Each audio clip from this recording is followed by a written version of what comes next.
Price the lord. സുപ്രഭാതം. Good morning. എങ്ങനെയുണ്ടായിരുന്നു രാത്രിയൊക്കെ? നിങ്ങൾ കല്ലറയിൽ സുഖമായിട്ട് ഏകാന്തതയിൽ ഈശോയുമായിട്ടുള്ള ആ ലയനത്തിലേക്ക് ആയോ? ആയില്ല? കുഴപ്പമില്ല. ഇനിയുള്ള ദിവസങ്ങളെല്ലാം നമ്മൾ ഈശോയുമായിട്ട് ഒന്നാകുക. ഈ പ്രാർത്ഥനയിലെല്ലാം എന്തോ ഒരു മനോഹരമാണ് ഇത് പറയുന്ന കാര്യങ്ങൾ.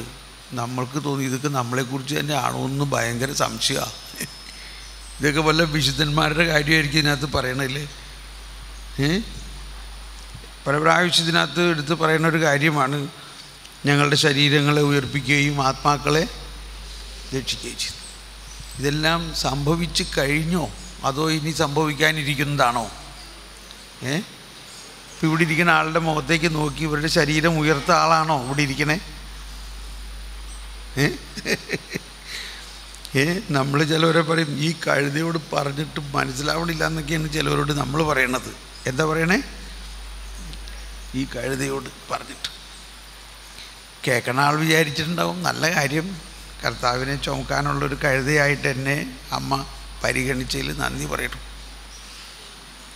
ഇപ്പം നമ്മളെ തന്നെയും മറ്റുള്ളവരെയും കാണേണ്ടത് നിത്യമായ പ്രകാശവും പിതാവിൻ്റെ തേജസ്സുമായ മിശിഹായെ മനുഷ്യവർഗത്തിൻ്റെ നവീകരണത്തിനും രക്ഷയ്ക്കും വേണ്ടി അങ്ങ് ലോകത്തിൽ ഉദിക്കുകയും നിത്യജീവൻ്റെ ആശാകിരണങ്ങൾ വീശുകയും ചെയ്തു. ഇതൊക്കെ നമ്മുടെ കാര്യമാണോ ഈ പറയണേ? അത് വേറെ ഏതോ പ്ലാനറ്റിലെ കാര്യമാണോ? അല്ലേ? നിത്യമായ പ്രകാശവും പിതാവിൻ്റെ തേജസ്സും ആയ മിശിഹായെ മനുഷ്യവർഗത്തിൻ്റെ, ക്രിസ്ത്യാനികളുടെ അല്ല, യേശുക്രിസ്തു എന്തിനാ വന്നത്? മനുഷ്യവർഗത്തിൻ്റെ നവീകരണത്തിനും രക്ഷയ്ക്കും വേണ്ടി. അതാണ് ജോൺ പോൾ രണ്ടാമൻ മാർപ്പാപ്പ ഈ ഉയർത്തെഴുന്നേറ്റ് വന്ന് ഈശോ ഊതിയ ആ നിശ്വാസത്തെ പറയുന്നത് മനുഷ്യവർഗത്തിൻ്റെ പുതിയ ശ്വാസമാണത്. മനുഷ്യവർഗത്തിൻ്റെ മുഴുവൻ. അതൊരിക്കലും ഇനി ഈ പ്രപഞ്ചത്തിൽ നിന്ന് എടുത്ത് മാറ്റപ്പെടുകയില്ല. ആദിമാതാപിതാക്കളിൽ നിശ്വസിച്ച ആ നിശ്വാസത്തെ മാറ്റി ഒരു പുതിയ നിശ്വാസം നൽകപ്പെട്ടിരിക്കുന്നു മനുഷ്യവർഗത്തിൻ്റെ മുഴുവൻ നവീകരണത്തിനായിട്ട്. ഇത് വളരെ മനോഹരവും വളരെ വിസ്മയനീയവുമായ പ്രാർത്ഥനയാണ്. വിസ്മയനീയം എന്ന് കുറേ പ്രാവശ്യം പറഞ്ഞിട്ടുണ്ട് ഇതിനകത്ത്. അത് കാരണം തന്നെ നമുക്കൊന്നും മനസ്സിലാവണില്ല, ഇല്ലേ? അതാണ്.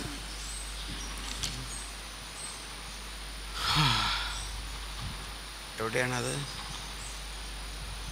കർത്താവേ, സൃഷ്ടികളെല്ലാം ആനന്ദപൂർവ്വം അങ്ങയെ സ്തുതിച്ച് ആരാധിക്കുന്നു. എന്തുകൊണ്ടെന്നാൽ അനന്തവും അഗ്രാഹ്യവുമായ കാരുണ്യത്താൽ. ഈ കരുണ എന്നത് അങ്ങനെ എളുപ്പം മനസ്സിലാവുന്ന കാര്യമല്ല.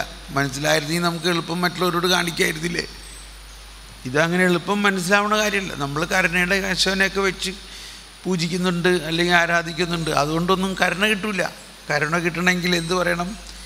കരുണ അങ്ങോട്ട് കൊടുക്കണം, കരുണ നമ്മൾ അനുഭവിക്കണം എന്നാണ് പറയണത്. അത് വലിയൊരു കാര്യമാണ്. എന്തുകൊണ്ടാണത്? അഗ്രാഹ്യമാണ്. ആർക്ക് അഗ്രാഹ്യമാണ്? മനുഷ്യ മനസ്സിന് ഇത് അഗ്രാഹ്യമാണ്.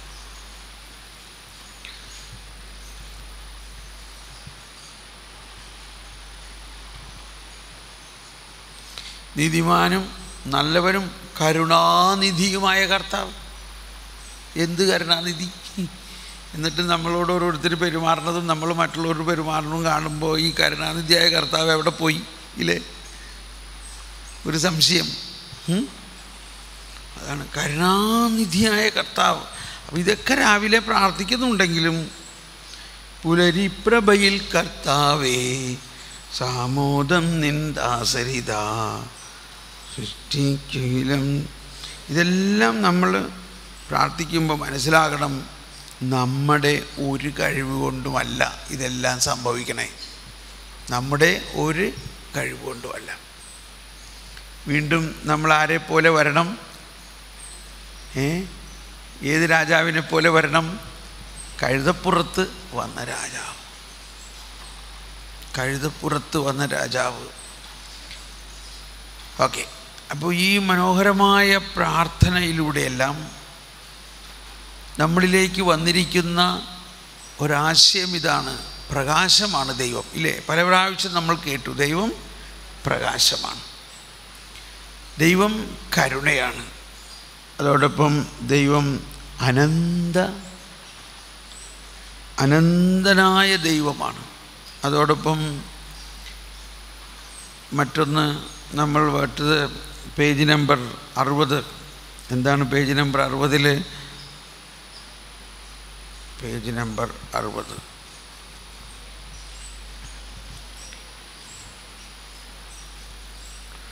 ആദം തൻ്റെ ശരീരത്താൽ മാനവരാശിയെ നിഹനിച്ചു. ഈ അവസ്ഥ മാറിയോ അല്ലയോ? മിശിഹാ തൻ്റെ ശരീരത്താൽ മർത്യനു ജീവൻ പുനരേകി. ഇപ്പം നമ്മൾ ഏതവസ്ഥയിലാണ്? ഈ രണ്ടാമത്തെ അവസ്ഥയിലല്ലേ? അല്ലേ? എന്നെല്ലാവരും പാടിയേ. ആദം തൻ്റെ ശരീരത്താൽ മാനവരാശി നിഹനിച്ചു, മിശിഹാ തൻ്റെ ശരീരത്താൽ മർത്യനു ജീവൻ പുനർ.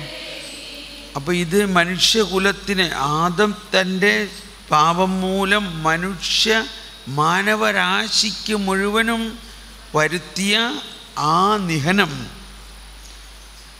ആരിലൂടെ മാറി? അതാണ് നമ്മൾ ഈ കുരിശിൻ്റെ വഴിയിലെല്ലാം പ്രാർത്ഥിക്കുന്നു. വിശുദ്ധ കുരിശിനാൽ അങ്ങ് ലോകത്തെ വീണ്ടെടുത്തു, രണ്ടാം തലം.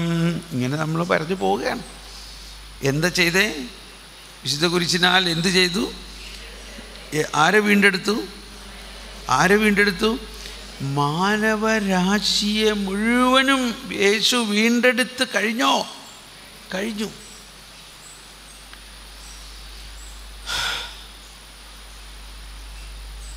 പിന്നെ നമ്മളിതൊക്കെ ചെയ്യേണ്ടതെന്ന് വല്ല ആവശ്യം? ഒരാവശ്യമില്ല.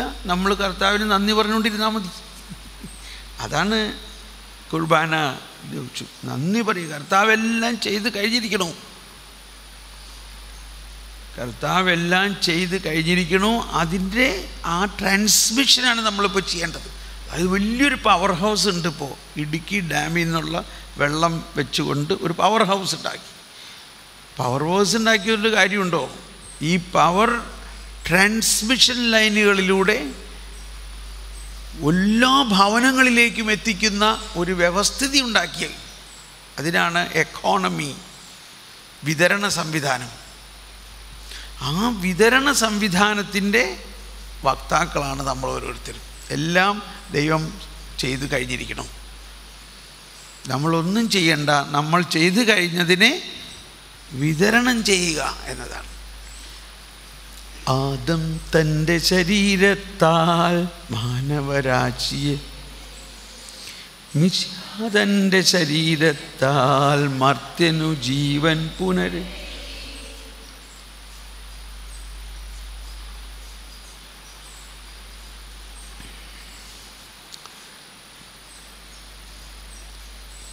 Thank you.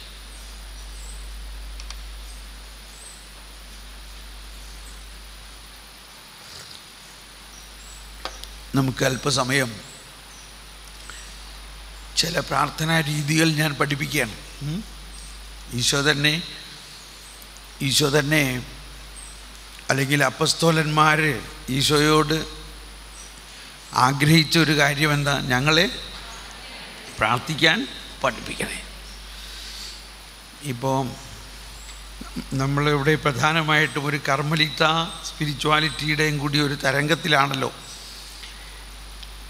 ഈ അമ്മത്രേസ്യയുടെ കർമ്മല മലകയറ്റത്തിൽ ഒക്കെ നിങ്ങൾ വായിച്ചിട്ടുള്ളവരായിരുന്നു അല്ല? അമ്മത്രേസ്യയുടെ ആഭ്യന്തര കർമ്മങ്ങളും യോഹന്നാൻ ക്രൂസിൻ്റെ ഇരുണ്ട രാത്രിയും കർമ്മല മലകയറ്റവും എല്ലാം നിങ്ങളിൽ കർമ്മലിത്തക്കാരും അല്ലാത്തവരും വായിച്ചിട്ടുള്ളവരാണ്. വാസ്തവത്തിൽ ഞാൻ എപ്പോഴും ഒരു അക്കമ്പാനിയൻ സെയിൻറ്റിനെ പോലെ എൻ്റെ കൂടെ നടക്കുന്ന വിശുദ്ധരാണ് ജോൺ ഓഫ് ദ ക്രോസും കൊച്ചു ത്രേസ്യയും എല്ലാം.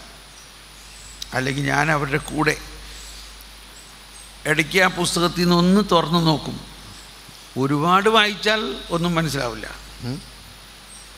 ഒരു പാരഗ്രാഫിൻ്റെ അല്ലെങ്കിൽ ഒരു 2-3 സെൻറ്റൻസൊക്കെ വായിക്കാവൂ. അപ്പോൾ അങ്ങനെ തുറക്കുമ്പോൾ എന്നെ എപ്പോഴും എൻ്റെ മനസ്സിൽ ഉദിക്കുന്നൊരു വാക്കിതാണ്. കർമ്മല കയറ്റത്തിൽ യോഹന്നാൻ ക്രൂസിൻ്റെ അസെൻസ് ടു മൗണ്ട് കാർമൽ, അതിൽ പറഞ്ഞിരിക്കുന്നൊരു കാര്യം ഇതാണ്: when you are on your way, abandon that way, go to another way where there is no way, that is the way. മനസ്സിലായോ? When you are on your own way, abandon that way, go to another way where there is no way, that is the way. അതാണ് നമ്മുടെ ആത്മീയതയുടെ ഒരു സാരാംശം. നമ്മുടെ ദൃശ്യമായ കാഴ്ചപ്പാടിലോ മാനുഷികമായ ചിന്തയിലോ ഗ്രഹിക്കുന്ന ഒരു കാര്യമല്ല ആത്മീയമായ ഒരു പാത. നമ്മുടെ ജീവിതത്തിൻ്റെ തന്നെ പാത അഗ്രാഹ്യമാണ്. അങ്ങനെ അഗ്രാഹ്യമായ ഒരു പാത നമ്മളുടെ മുമ്പിലുണ്ട്. അത് കാണുക. അത് കാണാൻ പറ്റുമോ? കാണാൻ പറ്റില്ല. അതാണ് യോഹന്നാൻ ക്രൂസ് പറയണതിൻ്റെ അർത്ഥം. When you are on your way, abandon that way. നമ്മൾക്ക് തോന്നും ഇതാണ് കറക്റ്റ്, ഇത് വളരെ നന്നായിരിക്കും, ഇത് ഒരുപാട് നേട്ടങ്ങളുണ്ടാക്കും, ഇതിലൂടെ ഞാൻ വിജയിക്കും എന്നെല്ലാം തോന്നുന്ന ഒരു പാത നമ്മുടെ മുമ്പിലുണ്ടെങ്കിൽ അത് വിട്ടോ, അത് വിടൂ. Go to another way where there is no way. ഒന്നും മനസ്സിലാവുന്നില്ല, ദൈവം ഇത് എവിടെ ചെന്ന് എത്തുന്നൊരു പിടിയില്ല. അങ്ങനെ ഒരു വഴി നമ്മളോട് ഒരാൾ പറയുകയാണ്, കാണിച്ചു തരികയാണെങ്കിൽ ദാറ്റ് ഈസ് ദ വേ. അപ്പോൾ നമ്മുടെ ആത്മീയതയുടെ ഒരു ജേണി, ഒരു ആത്മീയമായ ആ യാത്രയുടെ തുടക്കവും അവസാനവും തമ്മിലൊരു ബന്ധമുണ്ട്. തുടക്കവും അവസാനവും തമ്മിൽ ബന്ധമുണ്ട്. എന്താ ബന്ധം? ആദ്യം മനസ്സിലാക്കേണ്ടത് അവസാനത്തെക്കുറിച്ചാണ്. ഇപ്പോൾ നമ്മളിവിടെ നിന്ന് ഒരു പിൽഗ്രിമേജ് പോകാൻ തീരുമാനിച്ചു. തീരുമാനിച്ചാൽ ആദ്യം എന്താ തീരുമാനിക്കേണ്ടത്? എവിടെയാണ് പോകേണ്ടത് എന്ന് പറഞ്ഞാൽ ആദ്യം തീരുമാനിക്കേണ്ടത് അവസാനത്തെക്കുറിച്ചാണ്. അങ്ങനെ നമ്മൾ തീരുമാനിച്ചു, ലൂർദിൽ പോകാമെന്ന് തീരുമാനിച്ചു, അല്ലെങ്കിൽ ലിസ്യൂവിൽ പോകാമെന്ന് തീരുമാനിച്ചു. അത് ഫ്രാൻസിലാണല്ലോ. ഫ്രാൻസിലേക്ക് ഈ പ്രായത്തിൽ പോകുക എന്ന് പറയുന്നത് ബുദ്ധിമുട്ടാണ്. അവിടെയാണെങ്കിൽ ഒറ്റ ആൾക്ക് ഇംഗ്ലീഷ് അറിയാനും പാടില്ല, മലയാളം പോട്ടെ. അപ്പോൾ എന്തു ചെയ്യും? ഒറ്റയ്ക്ക് പോകണം, പ്രശ്നമേ ഇല്ല. ഇതാണ്, നമ്മൾ ആർക്കും ഒറ്റയ്ക്ക് പോകാൻ പറ്റില്ല. അതുകൊണ്ടാണ് ഈശോ പറഞ്ഞത്, നിങ്ങൾ ഒറ്റയ്ക്ക് പോകണ്ട, ഞാൻ വന്ന് നിങ്ങളെയും കൂട്ടിക്കൊണ്ട് ഞാനായിരിക്കുന്നിടത്ത് നിങ്ങളും ആയിരിക്കാൻ ഞാൻ നിങ്ങളെ കൊണ്ടുപോകാം. ഇതിൽ കൂടുതൽ എന്താ വേണ്ടേ? ഞാൻ പോയി നിങ്ങൾക്കൊരു സ്ഥലം ഒരുക്കി, ഒന്ന് പറഞ്ഞെല്ലാവരും, ഞാനായിരിക്കുന്നിടത്ത് നിങ്ങളുമായിരിക്കാൻ ഞാൻ വീണ്ടും വന്ന് നിങ്ങളെയും കൂട്ടിക്കൊണ്ട് പോകും. നമ്മൾ വിചാരിക്കണത്, ഞാനൊക്കെ അങ്ങനെ വിചാരിച്ചു, ഞാൻ കുറേ പ്രാർത്ഥിച്ചാലേ കാര്യം നടക്കുള്ളൂ എന്നാണ്. ക്ഷമിക്കണോട്ടെ, ഞാനിതെല്ലാം പറയുമ്പോൾ പ്രാർത്ഥനയെ ഞാൻ തരം താഴ്ത്തുകയല്ല, പ്രാർത്ഥനയുടെ ആഴത്തിലേക്ക് പോകുക എന്നുള്ളതാണ്. പ്രത്യേകിച്ച് കർത്താവിൻ്റെ മണവാട്ടിമാരായ നിങ്ങളെ ഈശോ ഇത്രത്തോളം സ്നേഹിക്കുന്നു. ഈ വചനം അക്ഷരം പ്രതി നിങ്ങളുടെ ജീവിതത്തിൽ അന്വർത്ഥമാണ്. ഞാനായിരിക്കുന്നിടത്ത്, എല്ലാവരും ഒന്ന് പറഞ്ഞ്, ഞാനായിരിക്കുന്നിടത്ത് നിങ്ങളും ആയിരിക്കാൻ ഞാൻ വന്ന് നിങ്ങളെയും കൂട്ടിക്കൊണ്ടുപോകും. ഇത് സംഭവിക്കാനിരിക്കുന്ന ഒരു കാര്യമല്ല. അല്ലെങ്കിൽ അതിൻ്റെ ഭൂരിഭാഗം കാര്യം സംഭവിച്ചു കഴിഞ്ഞിരിക്കുന്നു.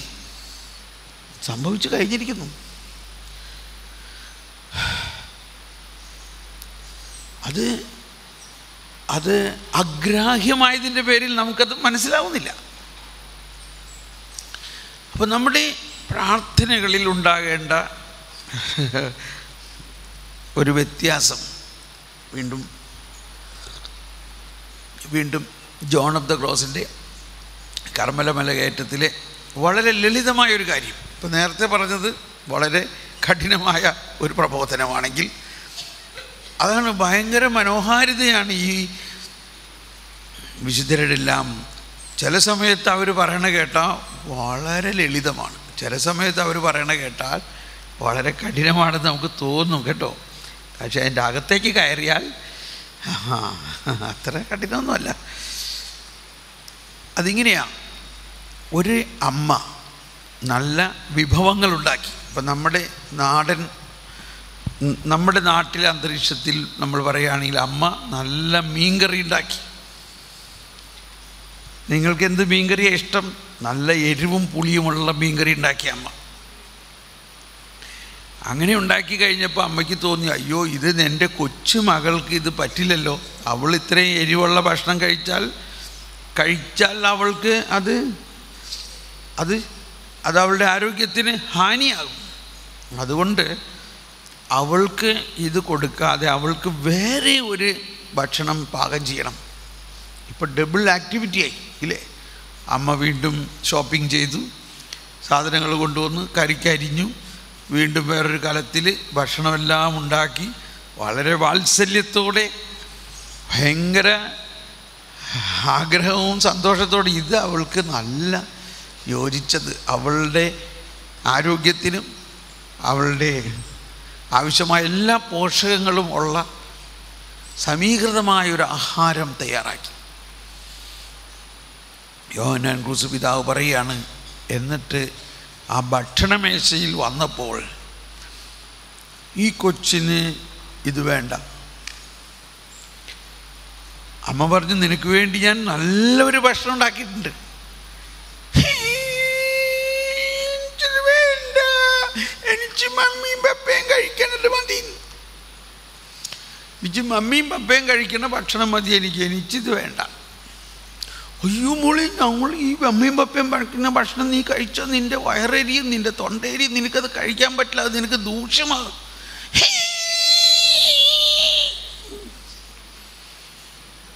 ഈ കരയണതിനാണ് പ്രാർത്ഥന എന്ന് പറയുന്നത്. ചിലപ്പോൾ അങ്ങനെ 9 പ്രാവശ്യം കരഞ്ഞു ഈ കൊച്ച്, അതിനാണ് നമ്മൾ നൊവേന എന്ന് പറയണേ. ഇത് യോഹന്നാൻ ക്രൂസ് പറഞ്ഞതല്ലട്ടാ, അതെൻ്റെ ഒരു അഡീഷണൽ. അങ്ങനെ കുറേ കരഞ്ഞപ്പോൾ അപ്പം പറഞ്ഞു, എന്തെങ്കിലും ആവട്ടെ, അത് ചോദിക്കണത് അങ്ങ് കൊടുത്ത് കേസ് അവസാനിപ്പിക്കും, അത് ചോദിക്കണത് കൊടുക്കുക.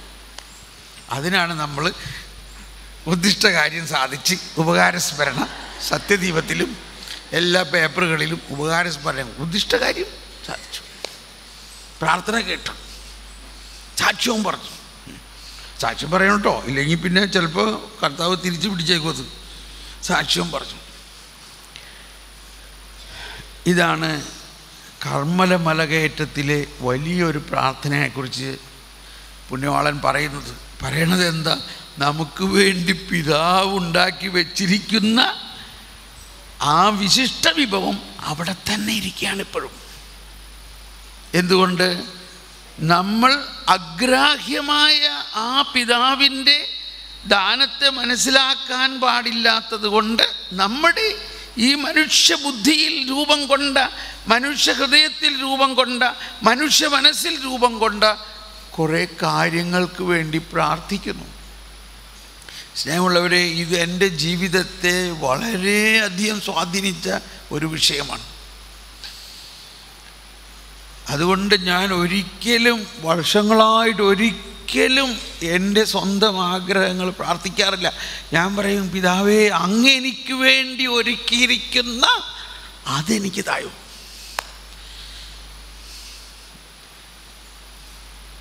നിങ്ങൾ ഓരോരുത്തരെയും കുറിച്ച് ദൈവത്തിന് വലിയ പദ്ധതിയും വലിയ സ്വപ്നങ്ങളും വലിയ പ്ലാനുകളുമാണ്. അതനുസരിച്ച് ദൈവം വലിയ കാര്യങ്ങൾ ഒരുക്കിയിട്ടുണ്ട്. Is already prepared. അത് നമ്മിലേക്ക് ഡൗൺലോഡ് ചെയ്യുക, അല്ലെങ്കിൽ ട്രാൻസ്മിറ്റ് ചെയ്യുക, അത് സ്വീകരിക്കുക. ഇതാണ് ഇപ്പോൾ നമ്മൾ പ്രാർത്ഥിക്കാൻ പോണത്. റെഡി? അപ്പോൾ ഇനി ഏത് മീൻകറി വേണം? അമ്മ നമുക്ക് വേണ്ടി മുൻകൂട്ടി ഉണ്ടാക്കി വച്ചിരിക്കും. നമ്മുടെ ആഗ്രഹം വിടൂ. ദൈവത്തിന് നമ്മളെക്കുറിച്ച് ആഗ്രഹങ്ങളുണ്ട്. ദൈവത്തിന് നമ്മളെക്കുറിച്ച് വലിയ പദ്ധതികളുണ്ട്. കൊച്ചുരേശ പുണ്യവതിയും പറയാറുള്ളത് അറിയാലോ, ഞാൻ എൻ്റെ ബുദ്ധിയിൽ രൂപം കൊള്ളുന്ന ഒന്നിനെയും ഞാൻ ആഗ്രഹിക്കുന്നില്ല, മറിച്ച് എൻ്റെ ബുദ്ധിയിനേക്കാൾ വലിയ എൻ്റെ പിതാവായ ദൈവത്തിൻ്റെ സൃഷ്ടാവ് എനിക്ക് വേണ്ടി ഒരുക്കിയിരിക്കുന്നത് എത്രയോ വലുതാണ്. ആ ഹിതം ഞാൻ ആഗ്രഹിക്കുന്നു. അപ്പോൾ പ്രാർത്ഥന തന്നെ കുറേ പഠിക്കാനുണ്ടെന്നുള്ളതാണ്. പ്രാർത്ഥനയെക്കുറിച്ച് തന്നെ കുറേ പഠിക്കാനുണ്ട്. ശരിക്കും പ്രാർത്ഥനയെക്കുറിച്ച് പഠിക്കാനുണ്ട്. ഞാനൊരിക്കൽ കോൺടെംപ്ലേറ്റീവ് സിസ്റ്റേഴ്സിന് വേണ്ടി 9 ദിവസം ഒരു ധ്യാനം നടത്തി. കോൺടെംപ്ലേഷനെ കുറിച്ച് 9 ദിവസവും പ്രാർത്ഥനയെക്കുറിച്ച് മാത്രമായിരുന്നു പഠിപ്പിച്ചത്.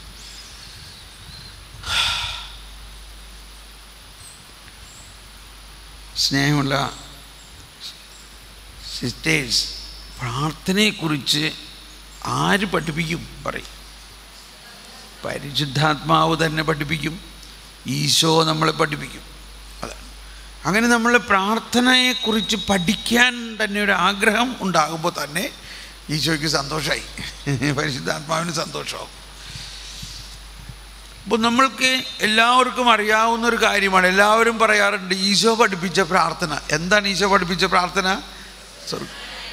അതാണ്. സാധാരണഗതിയിൽ ഇതാണ് എല്ലാവരും ചിന്തിക്കണേ.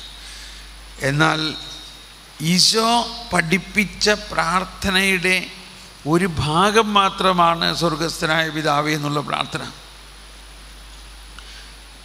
മത്തായി 6-ാം അധ്യായത്തിൽ 6-ാമത്തെ വചനത്തിൽ പറയുകയാണ്, എന്നാൽ നീ പ്രാർത്ഥിക്കുമ്പോൾ നിന്റെ മുറിയിൽ കടന്ന് കതകടച്ച് രഹസ്യമായി നിന്റെ പിതാവിനോട് പ്രാർത്ഥിക്കുക. എല്ലാവരും ഒന്നേറ്റ് പറയാമോ? അത് എന്നാൽ നീ പ്രാർത്ഥിക്കുമ്പോൾ നിന്റെ മുറിയിൽ കടന്ന് കതകടച്ച് രഹസ്യമായി നിന്റെ പിതാവിനോട് പ്രാർത്ഥിക്കുക. രഹസ്യങ്ങൾ അറിയുന്ന പിതാവ് നിനക്ക് പ്രതിഫലം നൽകും. കണ്ടിന്യൂ. പ്രാർത്ഥിക്കുമ്പോൾ വിജാതീയരെ പോലെ നിങ്ങൾ അതിഭാഷണം ചെയ്യരുത്. അതിഭാഷണം വഴി തങ്ങളുടെ പ്രാർത്ഥന കേൾക്കുമെന്ന് അവർ കരുതുന്നു. നിങ്ങൾ അവരെ പോലെ ആകരുത്. നിങ്ങൾ ചോദിക്കുന്നതിന് മുൻപ് തന്നെ നിങ്ങളുടെ ആവശ്യം നിങ്ങളുടെ പിതാവ് അറിയുന്നു. Price the Lord. എന്നെ വളരെയധികം ചിന്തിപ്പിച്ചൊരു കാര്യമാണ്. എനിക്ക് ആഗ്രഹമുള്ള കുറേ കാര്യങ്ങൾ ഇങ്ങനെ പറഞ്ഞുകൊണ്ടിരിക്കും. വാസ്തവത്തിൽ ഈശോ എന്താ പറയണേ? എന്നോട് ക്ഷമിക്കണോട്ടെ, ഞാൻ നിങ്ങളാരെയും കുറ്റപ്പെടുത്തുകയല്ല, പഠിക്കാൻ വേണ്ടിയിട്ടാണ്. ഈ അതിഭാഷണത്തിലൂടെ നമ്മൾ പ്രാർത്ഥിക്കുമ്പോൾ നമ്മൾ ആരെ പോലെയാണെന്ന് അവിടെ പറയണേ? വിജാതീയരെ പോലെ എന്ന് പറഞ്ഞാൽ ഈ ദൈവത്തെ അറിയാത്തവരെ പോലെ.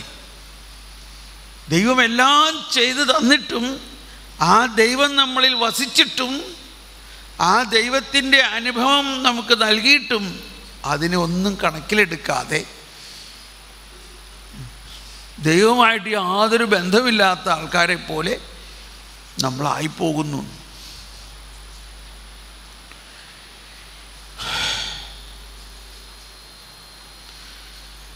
എന്നോട് ക്ഷമിക്കണം കേട്ടോ, ഞാനിങ്ങനെയൊക്കെ പറയുമ്പോൾ ഞാൻ നിങ്ങളെ വിമർശിക്കാനൊന്നുമല്ല. ഇപ്പം നമ്മുടെയൊക്കെ വീടുകളിൽ തന്നെ ആയാലും പിള്ളേരെ ഇതാ കുരിശ് വരയ്ക്കാൻ സമയമായിട്ടാ വാടാ, വന്നു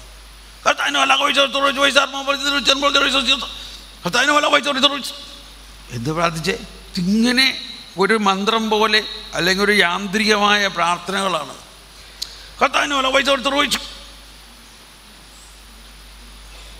എന്താണ് അവിടെ പ്രാർത്ഥിച്ചത്? കർത്താവിൻ്റെ മാലാഖ പരിശുദ്ധ മറിയത്തോട് വചിച്ചു. വചിച്ചപ്പോൾ എന്ത് സംഭവിച്ചു? മറിയം പരിശുദ്ധാത്മാവിലൂടെ ഗർഭിണിയായി. എന്തോ ഒരു അത്ഭുതകരമായ കാര്യമാണ് അവിടെ പറയുന്നത്. രക്ഷാകര ചരിത്രത്തിൻ്റെ കാതലായ ഒരു രഹസ്യമാണ്. വചനത്തിൻ്റെ ഏറ്റവും വലിയ ശക്തിയും പരിശുദ്ധാത്മാവിൻ്റെ ഏറ്റവും വലിയ ശക്തിയുടെയും ഒരവസ്ഥയാണ് പറയുന്നത്. കർത്താവിൻ്റെ മാലാഖ പരിശുദ്ധ മറിയത്തോട്, എല്ലാവരും ഉച്ചത്തിൽ പറഞ്ഞ് എന്ത് ചെയ്തു എന്ന്? പരിശുദ്ധ മറിയത്തോട് ഉച്ചത്തിൽ പറഞ്ഞ് വചിച്ചു. വചിച്ചു വചിച്ചു. മറിയം പരിശുദ്ധാത്മാവിലൂടെ ഗർഭിണിയായി. ഇതിലും വലിയ അഗ്രാഹ്യമായ വിസ്മയനീയമായ കാര്യമുണ്ടോ? ഇതാ കർത്താവിൻ്റെ ദാസി, അങ്ങയുടെ വചനം പോലെ എന്നിലാകട്ടെ. ഇനി വേറെ എന്ത് വേണം നമ്മൾ പ്രാർത്ഥിക്കാൻ? ഇതൊരെണ്ണം പോരെ? അതെല്ലാവരും ഉച്ചത്തിൽ പറഞ്ഞേ, ഇതാ കർത്താവിൻ്റെ ദാസി. എപ്പോഴും ഇത് തന്നെ പ്രാർത്ഥിച്ചുകൊണ്ടിരുന്നാൽ മതി. നിങ്ങൾ മഠത്തിലിടയ്ക്കിടയ്ക്ക് ഇങ്ങനെ സുഹൃദേവൊക്കെ ചെല്ലാറുണ്ടല്ലോ അല്ലേ? ദൈവോർമ്മ.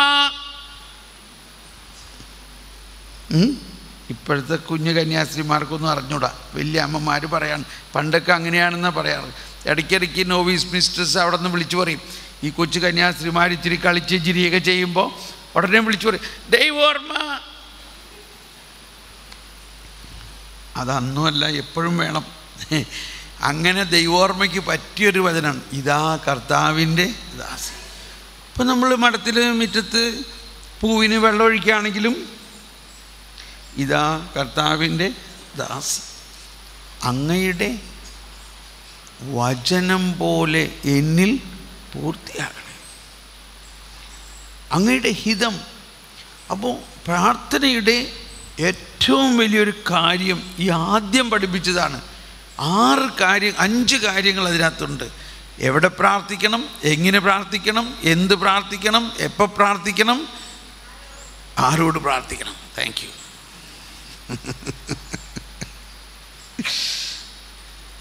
ആരോട് പ്രാർത്ഥിക്കണം? പിതാവിനോട് പ്രാർത്ഥിക്കണം. എവിടെ ഈ പിതാവ്?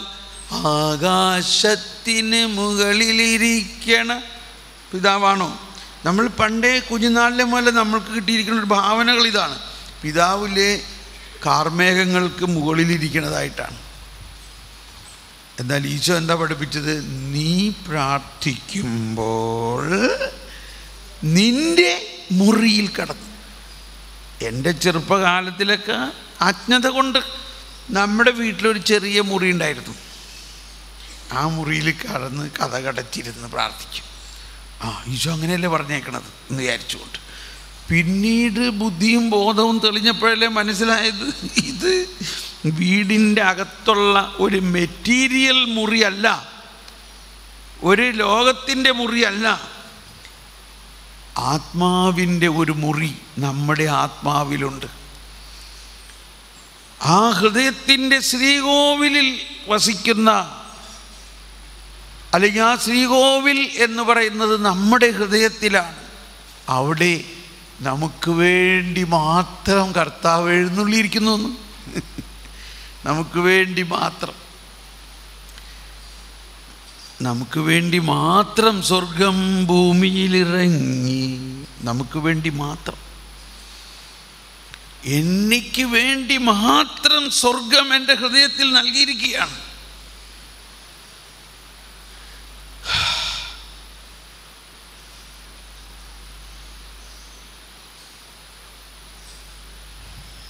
എന്തോ ഒരു വിസ്മയമാണത്.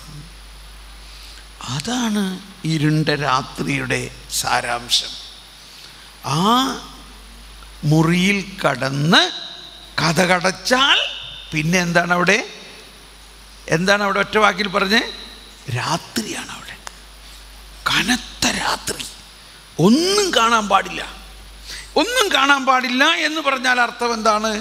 വിശ്വാസത്തിൻ്റെ സാന്ദ്രത. വിശ്വാസം എന്നത് എന്താണ്? കാണപ്പെടാത്തത് ഉണ്ട് എന്ന ബോധ്യം. കാണപ്പെടാത്തതിനെ എങ്ങനെയാണ് കാണണേ? ആ കാണപ്പെടാത്ത അദൃശ്യനായ എന്നാൽ സർവാധിപനായ അനന്ത കാരുണ്യവാനായ അഗ്രാഹ്യമായ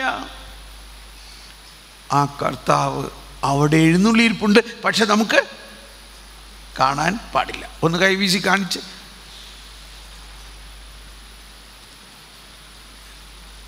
അപ്പോൾ അങ്ങനെ നമ്മുടെ ഉള്ളിൻ്റെ ഉള്ളിൽ ഒരു ഇരുട്ട്.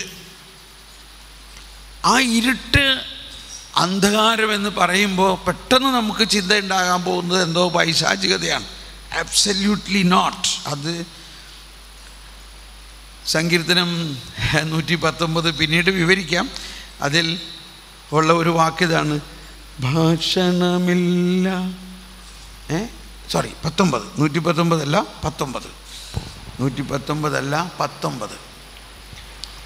പകൽ പകലിനോടവിരാമം സംസാരിക്കുന്നു, രാത്രി രാത്രിക്കു വിജ്ഞാനം പകരുന്നു. ഭാഷണമില്ല, വാക്കുകളില്ല, ശബ്ദം പോലും കേൾക്കാനില്ല, ശബ്ദം പോലും കേൾക്കാനില്ല. എന്നിട്ടും അവയുടെ സ്വരം ഭൂമിയിലെങ്ങും വ്യാപിക്കുന്നു, അവയുടെ വാക്കുകൾ ലോകത്തിൻ്റെ അതിർത്തിയോളമെത്തുന്നു. ഇത്രമാത്രം പിടിക്കുക. ഭാഷണമില്ല, വാക്കുകളില്ല, ശബ്ദം പോലും കേൾക്കാനില്ല, ശബ്ദം പോലും കേൾക്കാനില്ല. അതാണ് കോൺടെംപ്ലേഷൻ്റെ ആ ഇരുണ്ട രാത്രിയിലുള്ള അനുഭവം. പക്ഷെ ആ ഇരുണ്ട രാത്രിയിൽ എന്ത് സംഭവിക്കുന്നു? എന്നിട്ടും അവയുടെ സ്വരം ഭൂമിയിലെങ്ങും വ്യാപിക്കുന്നു. ട്രാൻസ്മിഷൻ. ആ ദൈവം തന്നെയായ ശബ്ദം, ശബ്ദമില്ലാതെ നമ്മുടെ ആത്മാവിൽ ലയിക്കുന്നു. ഇതിപ്പോൾ ഓൾറെഡി നിങ്ങളിലുണ്ട്. അതിനെ നമ്മളൊന്ന് റീഡിസ്കവർ ചെയ്താൽ മതി. You are already in that situation. അതാണ് സങ്കീർത്തനം 42 പറയുന്നത്, അങ്ങയുടെ വെള്ളച്ചാട്ടങ്ങളുടെ ഇരമ്പൽ കൊണ്ട് ആഴത്തെ വിളിക്കുന്നു. അങ്ങയുടെ വെള്ളച്ചാട്ടങ്ങളുടെ ഇരമ്പൽ കൊണ്ട് ആഴത്തെ വിളിക്കുന്നു. അങ്ങയുടെ തിരമാലകളും ഓളങ്ങളും എൻ്റെ മീതെ കടന്നു പോകുന്നു. ഭയങ്കര ഒരു സ്കൂൾ ഓഫ് ലേണിംഗ് ആണെന്നാണ് പറയുന്നത്. പ്രാർത്ഥനയെക്കുറിച്ചുള്ള പഠനത്തിലെ ഏറ്റവും വലിയൊരു കാര്യമാണ് ഈ വെള്ളച്ചാട്ടം.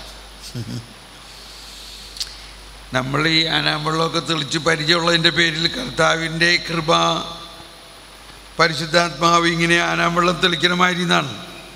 അങ്ങനെയല്ല.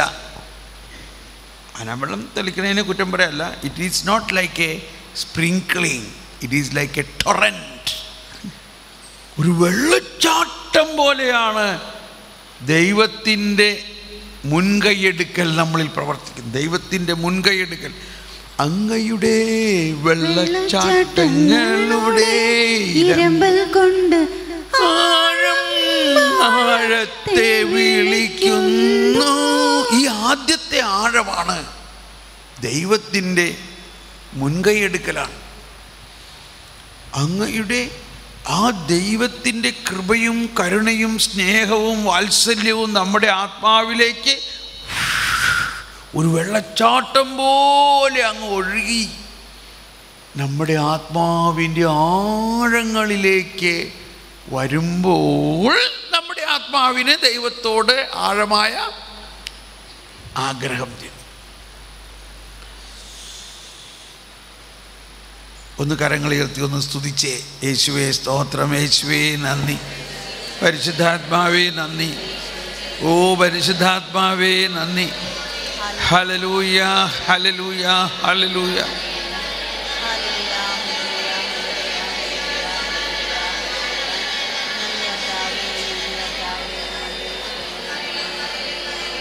അങ്ങയുടെ വെള്ളച്ചാട്ടങ്ങളുടെ ഇരമ്പൽ കൊണ്ട് ആഴം ആഴത്തെ വിളിക്കുന്നു. ഒരു ഹൈ പിച്ചിൽ പാടിയതാണ്. ഈ പിച്ച് ഇവർക്ക് പാടാൻ പറ്റൂല, സോറി.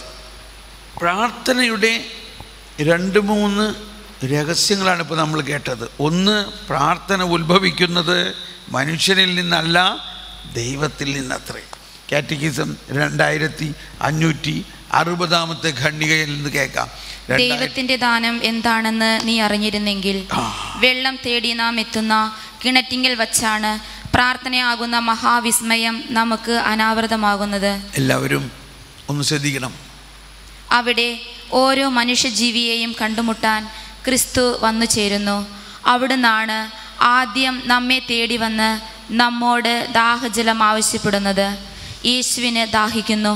നമ്മെപ്പറ്റി ദൈവത്തിനുള്ള ആഗ്രഹത്തിൻ്റെ അഗാധതയിൽ നിന്നുയരുന്നതാണ് അവിടുത്തെ അഭ്യർത്ഥന.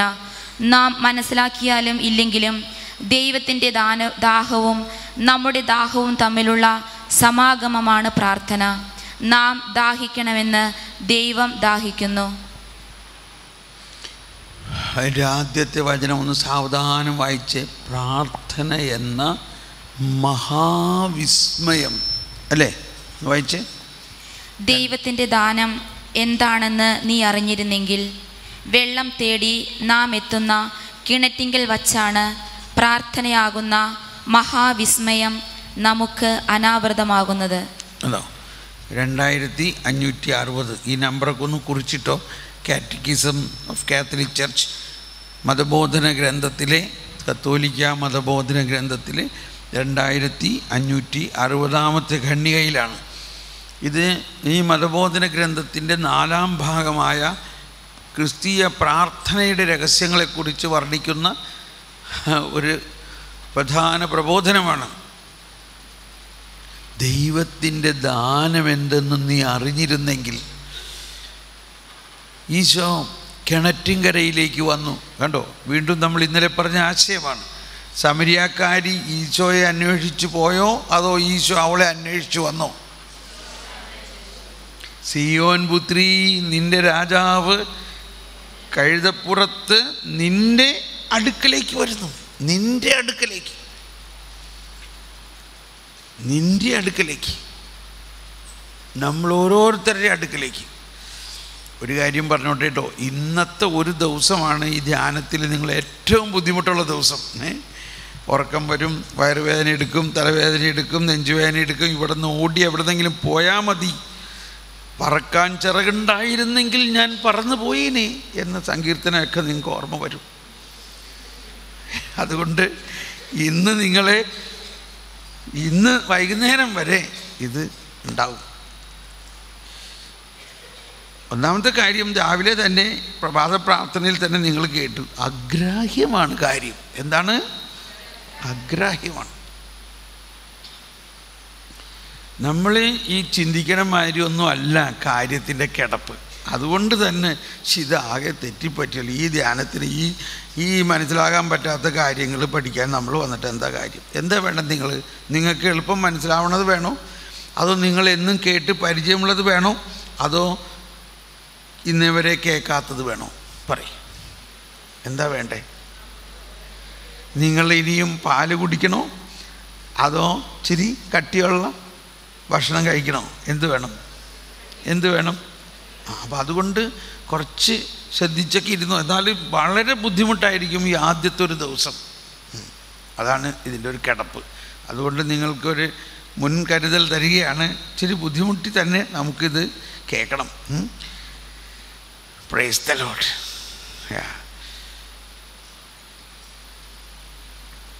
എവിടെയായിരുന്നു നമ്മൾ? കിണറ്റിൻകരയിൽ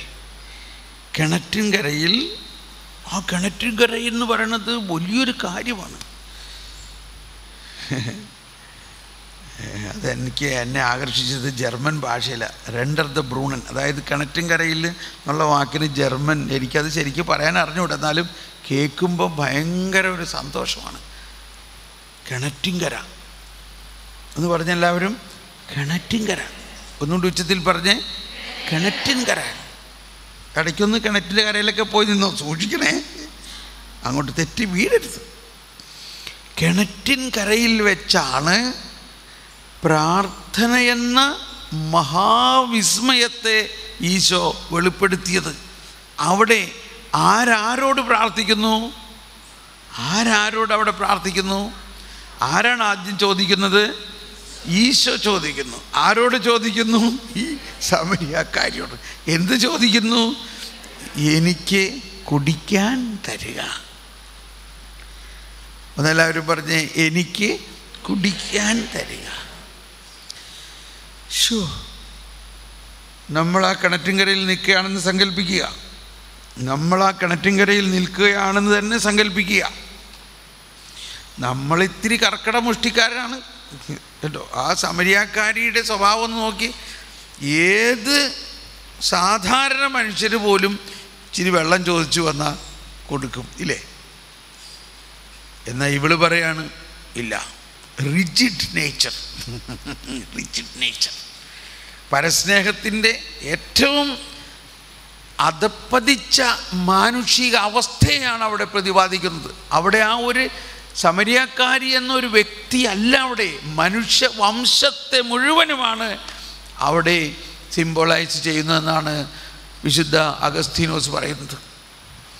അത്രയ്ക്ക് മനുഷ്യവംശം മനുഷ്യൻ്റെ സ്വാർത്ഥതയിലും മനുഷ്യൻ്റെ അജ്ഞതയിലും തളർന്നു പോയ ഒരവസ്ഥയിൽ നിൽക്കുന്ന സ്ഥലത്തേക്ക് ഈശോ വന്നിരിക്കുന്നു. എന്നിട്ട് അവളോട് പറയുകയാണ്, ദൈവത്തിൻ്റെ ദാനം എന്തെന്ന് നീ അറിഞ്ഞിരുന്നെങ്കിൽ നീ അവനോട് ചോദിക്കുകയും അവൻ നിനക്ക് ജീവജലം നൽകുകയും ചെയ്യുമായിരുന്നേനെ. എൻ്റെ ദൈവമേ, ഞാൻ ഇപ്പോഴും ശ്രദ്ധിക്കണം. ഇപ്പോഴും ഞാൻ ഓർക്കുകയാണ്, ഒരു 20 വർഷം മുൻപാണ് എനിക്ക് ഈ ഒരു രഹസ്യം മനസ്സിലായത്. അതായത് ഞാനല്ല പ്രാർത്ഥിക്കുന്നത്, പ്രാർത്ഥന ഉത്ഭവിക്കുന്നത് എന്നിൽ നിന്നല്ല, മറിച്ച് ദൈവത്തിൽ നിന്നാണത്രയും. അതുവരെ ഉണ്ടായിരുന്ന എൻ്റെ എല്ലാ ചിന്തകളെയും തകിടം മറിച്ചുകൊണ്ട് ഈ രഹസ്യം മനസ്സിലായി. പ്രാർത്ഥന എന്ന, ഇത്രയും ഭാഗം ഒന്ന് വായിച്ച്, പ്രാർത്ഥന എന്ന മഹാവിസ്മയം അനാവൃതമായത് കിണറ്റിൻ കരയിൽ വെച്ചാണ്. വെള്ളം തേടി ഒന്ന് കൈവീശി കാണിച്ചെന്ന് അവരൊന്ന് ഏറ്റു പറഞ്ഞ് ഉറങ്ങാതിരിക്കാനും കൂടി വേണ്ടിയിട്ടാണേ. ദൈവത്തിന്റെ ദാനം എന്താണെന്ന് എല്ലാവരും ശബ്ദമുയർത്തി, എന്താണ് നീ അറിഞ്ഞിരുന്നെങ്കിൽ വെള്ളം തേടി നാം എത്തുന്ന കിണറ്റിങ്കൽ വെച്ചാണ് പ്രാർത്ഥനയാകുന്ന മഹാവിസ്മയം നമുക്ക് അനാവൃതമാകുന്നത്.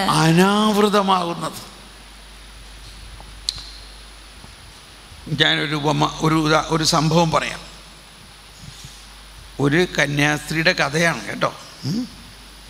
വിഷമിക്കൊന്നും വേണ്ട, ആരെയും മനസ്സിലാകാത്ത തരത്തിലാണ് പറയാൻ പോണത്.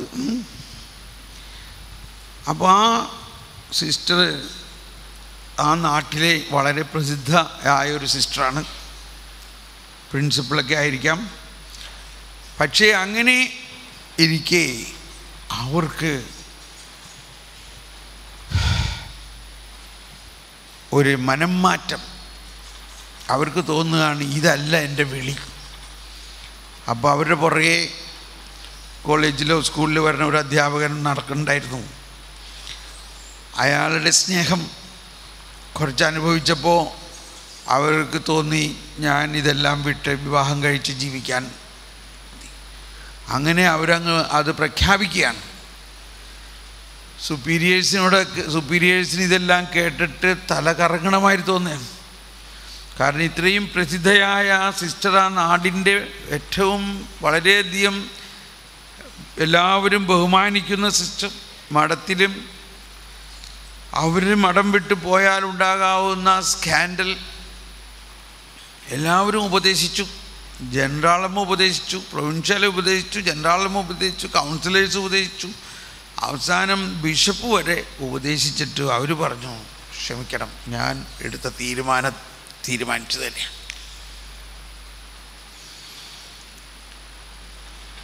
അപ്പോൾ മറ്റുള്ള സിസ്റ്റർമാരെല്ലാം എല്ലായിടത്തും പറഞ്ഞ് പ്രാർത്ഥിപ്പിക്കാൻ തുടങ്ങി. അക്കൂട്ടത്തിൽ എന്നോടും വിളിച്ച് പറഞ്ഞു ഞങ്ങളുടെ ഒരു സിസ്റ്ററിന് വേണ്ടി പ്രാർത്ഥിക്കണം. ഞാൻ പറഞ്ഞു എന്താണാവോ കാര്യം, വല്ല ക്യാൻസറോ അങ്ങനെ എന്തെങ്കിലും രോഗമാണോ? അതിപ്പോൾ എങ്ങനെയാണ് പറയാം? അല്ല പറഞ്ഞില്ലെങ്കിൽ വിരോധമൊന്നുമില്ല, ഞാൻ പ്രാർത്ഥിച്ചോളാം. അല്ല എന്നാലും ബ്രദറിനോട് പറയാം, അവരിങ്ങനെ പോവുകയാണ്. അവർ പോവുകയാണെങ്കിൽ അത് വളരെ വലിയൊരു സ്കാൻഡലായിരിക്കും ഞങ്ങളുടെ സമൂഹത്തിന് മുഴുവനും. അത് ശരിയാണ്, ഇത്രയും പേര് കേട്ടൊരു സിസ്റ്റർ പോവുക എന്ന് പറഞ്ഞാൽ. ഞാൻ പറഞ്ഞു ആ സിസ്റ്ററിനോടൊന്ന് പറയാമോ, ഞാനൊന്ന് കാണാൻ, ഞങ്ങൾ തമ്മിലൊന്ന് കാണാൻ. അയ്യോ ബിഷപ്പ് വരെ കണ്ടിട്ട് ഒരു കാര്യം ഉണ്ടായിട്ടില്ല, ഇനിയാണോ ഇനി ബ്രദറിനെ കണ്ടിട്ട് എന്താ പ്രയോജനം? എന്നാ വേണ്ട, എന്നാലും ഒന്ന് പറഞ്ഞു നോക്ക്, ഒന്ന് കൈവീശി കാണിച്ചേ. ഓക്കെ, ഒരു കഥ കേട്ടാലെങ്കിലും ഉറങ്ങാതിരിക്കുമെന്ന് പ്രതീക്ഷിച്ചു. ഒരു താല്പര്യമില്ല ഇത് കേൾക്കാൻ. എന്നിട്ട് പിന്നെ എന്താ ഉറക്കം വരണ ഇത്രേ? ഓക്കെ, സാരമില്ല, ഉറങ്ങട്ടെ അല്ലേ. ഞാനും ഉറക്കത്തിലാണ്. ഞാൻ എൻ്റെ ജെറ്റ് ലാഗ് കഴിഞ്ഞിട്ടില്ല. ഇപ്പോൾ ജർമ്മനിയിലൊക്കെ ഇപ്പോൾ വെളുപ്പാങ്കാലം ആവണുള്ളൂ. എന്നിട്ട് ഞാൻ ഉറക്കം പിടിച്ചിങ്ങനെ നിൽക്കുകയാണ്. ചിലപ്പോൾ ഇനി എൻ്റെ ഉറക്കത്തിൻ്റെ റിഫ്ലക്ഷൻ ആയിരിക്കുമോ നിങ്ങൾക്ക്? അങ്ങനെ ഉണ്ടാകാം അല്ലേ? എന്തോ ആവട്ടെ. ഞാൻ എന്നോട് പ്രാർത്ഥനാ സഹായം ചോദിച്ചു വന്ന സിസ്റ്ററോട് പറഞ്ഞു, എന്തായാലും അമ്മ ഒന്ന് ആ സിസ്റ്ററോട് പറഞ്ഞു നോക്ക്, ഇങ്ങനെ തോമസ് പോൾ ബ്രദർ കണ്ടൊന്ന് സംസാരിച്ച് എന്നൊരുമിച്ച് പ്രാർത്ഥിക്കാൻ ആഗ്രഹിക്കുന്നുണ്ട്. ഞാൻ 2-3 ദിവസം കൂടി അന്ന് ആ പട്ടണത്തിൽ ഉണ്ടായിരുന്നു. അപ്പോൾ പറഞ്ഞപ്പോൾ ഉടനെ എനിക്ക് തിരിച്ച് ഫോൺ വന്നു, ആഗ്രഹിക്കുന്നു, സംസാരിക്കാം, പ്രാർത്ഥിക്കാം, എവിടെ വെച്ച് കാണാം? അപ്പോൾ എൻ്റെ വീട്ടിൽ വരാമോ, അല്ലെങ്കിൽ ഞാൻ അങ്ങോട്ട് വരാം? വേണ്ട ബ്രദർ, ഇങ്ങോട്ട് വരണ്ട, അവരിങ്ങോട്ട് വരാം. ആഹാ, പ്രൈസ് ദ ലോർഡ്. അപ്പോൾ തന്നെ എനിക്ക് എന്തോ ഒരു ഉള്ളിൽ ഭയങ്കര ഒരു പരിശുദ്ധാത്മാവിൻ്റെ ഒരു തുടിപ്പ് അനുഭവപ്പെട്ടു. ഞാൻ അവരോട് പറഞ്ഞു, ഇതാണ് ഞാൻ അവരോട് ചോദിച്ചു, ഉള്ളിൻ്റെ ഉള്ളിൽ ആ ഇരുട്ടുമുറിയിൽ ഈശോയുമായിട്ട് ലയനം അനുഭവിക്കാറുണ്ടോ എന്ന് ചോദിച്ചു. ഓ, അതൊക്കെ നൊവിഷ്യേറ്റ് കാലത്തായിരുന്നു, ഇപ്പം അങ്ങനെയൊന്നും ഇല്ല എന്ന് പറഞ്ഞു. എന്നാൽ നമുക്കതൊന്നുകൂടി അനുഭവിക്കാൻ നോക്കിയാലോ? എന്നിട്ട് ഞാൻ 1-2 ഈ വചനങ്ങൾ പറഞ്ഞു. പ്രാർത്ഥനയാകുന്ന മഹാവിസ്മയം ഇതാണ്, പ്രാർത്ഥന ഉത്ഭവിക്കുന്നത് നമ്മളിൽ നിന്നല്ല, ദൈവത്തിൽ നിന്നത്രേ. ഓ, അത് ഭയങ്കര ഒരു ഭയങ്കര ഒരു ചേഞ്ച്, ഒരു ഭയങ്കര എന്തോ ഒരു കാര്യമായിട്ട് തോന്നി അവർക്ക്. ദൈവത്തിൽ നിന്നാണോ പ്രാർത്ഥന ഉത്ഭവിക്കുന്നത്? അതാണ് ദ ഇനിസിയേഷൻ എന്നുള്ളത് ശരിക്കും മനസ്സിലാക്കണം. Initiation is from God. എന്നിട്ട് ഞാൻ പറഞ്ഞു, നമുക്കൊന്ന് അങ്ങനെ ഒന്ന് പ്രാർത്ഥിച്ച് നോക്കാം. ഞാൻ ഈ പറഞ്ഞ വിഷയത്തെക്കുറിച്ചൊന്നും സംസാരിച്ചില്ല. ഞാൻ ഇങ്ങനെ പ്രാർത്ഥിപ്പിച്ചു. നമ്മുടെ ഉള്ളിൽ കടക്കുക, മുറി അടയ്ക്കുക, അതിൻ്റെ ഉള്ളിൽ ഈശോ എഴുന്നള്ളിയിരിക്കുന്നു. അങ്ങയുടെ മണവാളൻ അവിടെ ഉണ്ട്. ആ മണവാളൻ കിണറ്റിൻകരയിൽ നിൽക്കുന്ന ആ സമരിയാക്കാരിയോട് സംസാരിച്ച പോലെ നിങ്ങളോട് സംസാരിക്കുന്നു.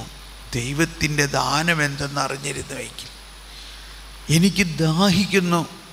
ഇതെല്ലാം പറഞ്ഞ്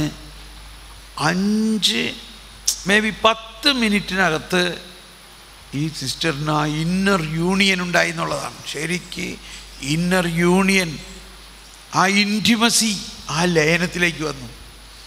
കാരണം അത് ദൈവത്തിൻ്റെ മുൻകൈയെടുക്കലിലൂടെ ഓൾറെഡി നമ്മളിലുള്ളതാണത്. It is already in us.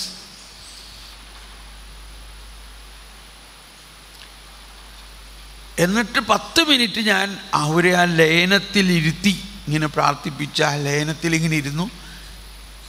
ഭാഷണമില്ല, വാക്കുകളില്ല, ശബ്ദം പോലും കേൾക്കാനില്ല. എന്നിട്ടും അവയുടെ സ്വരം ഭൂമിയിലെങ്ങും വ്യാപിക്കുന്നു. ആ അവസ്ഥയിലേക്ക് അവരങ്ങ് ലയിച്ചിരുന്നു. ഞാനൊന്നും മിണ്ടുന്നില്ല. ഞാൻ എൻ്റെ ഉള്ളിൽ എനിക്ക് കാണാൻ സാധിക്കുന്നുണ്ട് അവരുടെ ഉള്ളിൽ എന്താ നടക്കുന്നതെന്ന് പരിശുദ്ധാത്മാവിനെ കാണിച്ചു തരുന്നു. അവരുടെ ഉള്ളിൽ ഒരു പ്രകാശം, ആ പ്രകാശം ഒരു ടോർച്ചടിക്കുന്ന പോലെ, കുറേ നാളായിട്ട് അടഞ്ഞു കിടന്നൊരു മുറിയിൽ ടോർച്ചടിക്കുമ്പോൾ ഉണ്ടാകുന്ന പൊടിപടലങ്ങളെല്ലാം മാറി പ്രകാശം പരക്കുന്നു. കഴിഞ്ഞു. ഞാൻ പറഞ്ഞു, ഇങ്ങനെ കുറച്ച് ദിവസം ഒന്ന് പ്രാർത്ഥിക്കാമോ സിസ്റ്ററെ? ഒരു 10 ദിവസം ഇതുപോലെ രാവിലെ കുറച്ച് സമയം ഇരുന്നൊന്ന് പ്രാർത്ഥിക്കും. ഇത് വളരെ മനോഹരമാണ്, ഇത് വളരെ സമാധാനം തരുന്നു, ഭയങ്കര സന്തോഷം. Yes, that's it. അത് കഴിഞ്ഞ് കുറച്ച് ദിവസം കഴിഞ്ഞപ്പോൾ അറിയുകയാണ്, അവർ മദറിനോട് പറഞ്ഞു, എന്നോട് ക്ഷമിക്കണം, ഞാൻ ഒരിക്കലും വിട്ടു പോകില്ല, എൻ്റെ മണവാളൻ, എൻ്റെ നാഥൻ എൻ്റെയാണ്. Price the Lord. അങ്ങനെ ആ കോൺഗ്രിഗേഷൻ, പിന്നെ ഞാൻ വന്നപ്പോൾ അമ്മമാരൊക്കെ എന്നെ കാണാൻ വന്ന് വലിയ സമ്മാനമൊക്കെ ആയിട്ട്, ഞാൻ പറഞ്ഞു, ഈ സമ്മാനം തന്നുകൊണ്ടൊന്നും എനിക്ക് സാറ്റിസ്ഫാക്ഷൻ ആവില്ല എന്ന് പറഞ്ഞു. പിന്നെ എന്ത് തരണം? എനിക്ക് തോന്നണത് ഞാൻ വന്ന് നിങ്ങളെല്ലാവരെയും ഇതുപോലെ ഒരു അനുഗ്രഹമാക്കി മാറ്റും. അത് വളരെ നല്ല കാര്യം. അങ്ങനെയെങ്കിൽ ഞങ്ങളുടെ കോൺഗ്രിഗേഷനെ മുഴുവനും ബ്രദർ ഇതുപോലെ ഒന്ന് ധ്യാനിപ്പിക്കും. Price the Lord. കണ്ടോ, ഞാൻ ആലോചിച്ചു, ആ ഒരു സിസ്റ്ററിലൂടെ ഈ ഒരു അനുഭവം ഉണ്ടായിക്കഴിഞ്ഞപ്പോൾ ആ കോൺഗ്രിഗേഷനെ മുഴുവനും ഇതുപോലെ ഒരു അനുഭവത്തിലേക്ക് നയിച്ചു. അതാണ് നമുക്ക് സംഭവിക്കുന്നതെല്ലാം നന്മയ്ക്കായിട്ടാണ് നമുക്ക് സംഭവിക്കുന്നതെല്ലാം. ഓക്കെ, ഇനി ഞാൻ നിങ്ങളെ ആ ലൈറ്റിലേക്ക് കൊണ്ടുപോകാൻ പോവുകയാണ്. ഒന്ന് എഴുന്നേറ്റ് നിന്നൊന്ന് സ്തുതിച്ച്, എന്നിട്ട് വീണ്ടും ഇരിക്കാൻ നമുക്ക്. ഒന്ന് എഴുന്നേറ്റ് നിന്ന് സ്തുതിച്ചുകൊണ്ട് പരിശുദ്ധാത്മാവിനെ ഉണർത്തി ഒന്ന് സ്തുതിക്കുക. ഹല്ലേലൂയ. എല്ലാവരും കരമുയർത്തി ഒന്ന് സ്തുതിച്ച്, യേശുവേ നന്ദി, യേശുവേ നന്ദി, പരിശുദ്ധാത്മാവേ നന്ദി, ഓ യേശുവേ നന്ദി. Hallelujah, hallelujah. പരിശുദ്ധാത്മാവേ ഞങ്ങൾക്ക് വേണ്ടി പ്രാർത്ഥിക്കണമേ. ഓ പരിശുദ്ധാത്മാവേ ഞങ്ങൾക്ക് വേണ്ടി പ്രാർത്ഥിക്കണമേ. ശല ഹലബല ലബ ഹീരിയ ലഭ ലബലമഹി ഹീരിയ ലബലമഹീരിയ ലബലമ.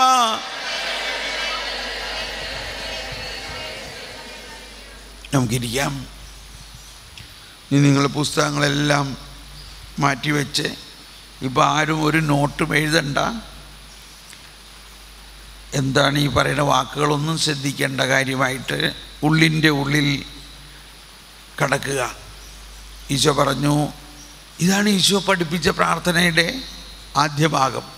സ്വർഗസ്ഥനായ പിതാവെന്നുള്ള പ്രാർത്ഥന പഠിപ്പിച്ചുവെങ്കിലും ആദ്യം പഠിപ്പിച്ച ഇതാണ്: എങ്ങനെ പ്രാർത്ഥിക്കണം, എവിടെ പ്രാർത്ഥിക്കണം, എന്ത് പ്രാർത്ഥിക്കണം, ആരോട് പ്രാർത്ഥിക്കണം, എപ്പോൾ പ്രാർത്ഥിക്കണം. നിൻ്റെ മുറിയിൽ കടന്ന്, കണ്ണടച്ചെല്ലാവരും, ഉള്ളിൻ്റെ ഉള്ളിൽ ഒരു മുറിയുണ്ട്. ആ മുറിയിൽ കടന്ന് അതിനുള്ളിൽ കടക്കണം. കഥക് അടയ്ക്കുന്നു എന്ന് പറഞ്ഞാൽ നമ്മുടെ ഇന്ദ്രിയങ്ങളെല്ലാം അടയ്ക്കണം. ഒരു ചിന്ത പോലും വേണ്ട, ഒന്നിനെക്കുറിച്ചും ചിന്തിക്കേണ്ട, ഒരാലോചന വേണ്ട, ഒരാഗ്രഹം വേണ്ട, ഒരു നിയോഗവും വേണ്ട, ഒരു പ്രാർത്ഥനയും വേണ്ട, ഒന്നും ചോദിക്കേണ്ട. ഉള്ളിൻ്റെ ഉള്ളിൽ കടന്ന് കതകടയ്ക്കുക. അവിടെ നമ്മുടെ അങ്ങയുടെ മണവാളൻ അവിടെയുണ്ട്. ഈശോ പറഞ്ഞു, നിൻ്റെ രഹസ്യത്തിൽ കാണുന്ന നിൻ്റെ പിതാവിനോട് പ്രാർത്ഥിക്കുക എന്ന് പറയുന്നതിൻ്റെ അർത്ഥം ആ വിസ്മയനീയത നിറഞ്ഞ അവസ്ഥ. ആ വിസ്മയനീയതയുടെ പ്രധാന കാര്യം ഇതാണ്: എന്നിലൂടെ അല്ലാതെ ആരും പിതാവിൻ്റെ അടുത്തേക്ക് വരില്ല എന്ന് പറഞ്ഞതാണ്. ഒരു കാര്യം, ഞാൻ പോയി സ്ഥലമൊരുക്കും. ഇപ്പം നമ്മുടെ മണവാളൻ, നമ്മുടെ ആത്മനാഥൻ, നമ്മുടെ ഈശോ അവിടെയുണ്ട്. ആ ഈശോ എന്നുള്ളിൽ വാഴും പിതാവാം ദൈവമേ. ഈ ഇരടികളൊന്ന് ശ്രദ്ധിച്ചോളൂ. എന്നുള്ളിൽ വാഴും പിതാവാം ദൈവമേ, സ്വർഗസ്ഥനായ പിതാവേ, എന്നുള്ളത്തെ സ്വർഗമായി മാറ്റണേ, ഞാനുമായൊന്ന ലയിച്ചിടണേ. എന്നുള്ളിൽ വാഴും പിതാവാം ദൈവമേ, സ്വർഗസ്ഥനായ പിതാവേ,